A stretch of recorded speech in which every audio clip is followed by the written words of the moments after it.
From the Mayborn School of Journalism at the University of North Texas, this is NT Daily News. Thanks for joining us for this NT Daily News Break. I'm Contreras. The House approved the $1.9 trillion COVID relief package. The Senate is now reviewing the American Rescue Plan Act. The bill passed with a vote of 219 to 212. It includes a $1,400 stimulus check for qualifying Americans. It also aims to cover COVID vaccination costs under Medicaid and the Children's Health Insurance Program. The U.S. Food and Drug Administration approved the use of the Johnson & Johnson COVID vaccine under an emergency use authorization issue. Distribution of the single dose of vaccination is now in process. People 18 years and older qualified to receive the Janssen vaccine. The FDA thoroughly analyzed the components of the vaccine and came to the conclusion it fulfills safety and efficiency requirements. Data suggests the benefits outweigh potential risks of COVID-19. Johnson & Johnson plans to distribute 100 million doses to Americans within the first half of 2021. Online proctoring and lockdown browser testing is making it difficult for some students to get through exams. College students say these browsers are adding to their stress and anxiety during a pandemic. According to the National Conference of State Legislatures, many college courses transferred to virtual learning at the beginning of the pandemic.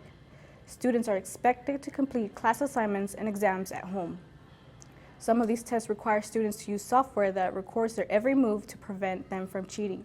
However, more and more students are coming forward sharing their challenges during exams because of the lockdown browser. UNT student Gemini Korea says the software kicked her out of her math exams twice. She says her professor was not understanding of this issue and blamed Korea's internet connection. Joshua Miller also experienced problems while testing and claims it severely affected his grades.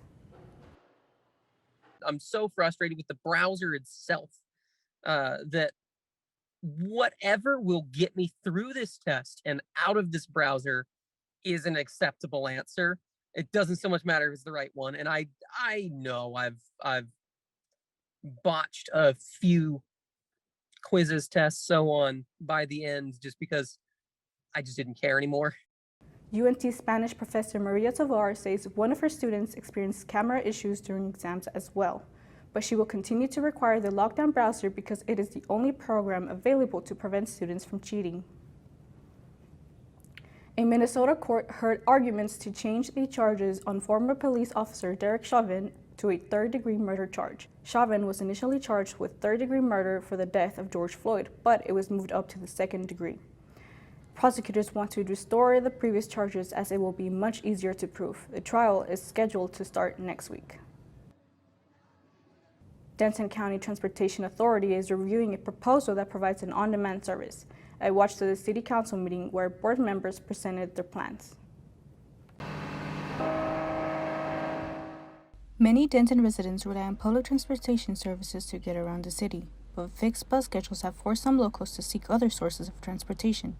UNT student Christina Shang shares the inconvenience bus schedules bring to her daily life. If it's a quick errand I need to do or just something that's not going to take that long, I can't find a reason to use public transportation because I really have to plan it.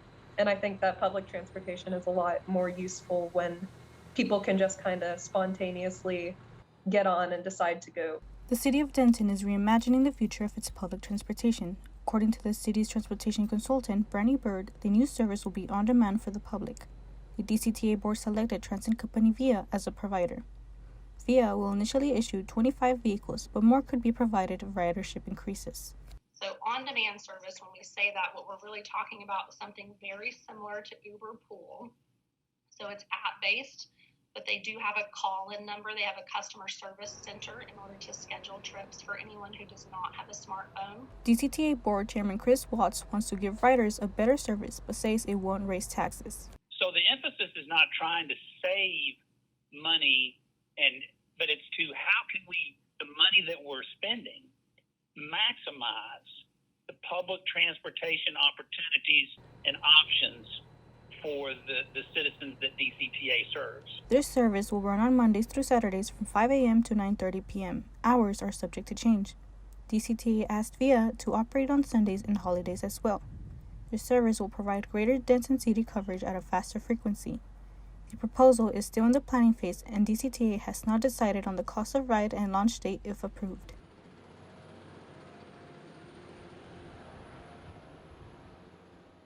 DCTA will open this proposal for public opinion before making a final decision. Thank you for staying with us. See you next time on NT Daily News.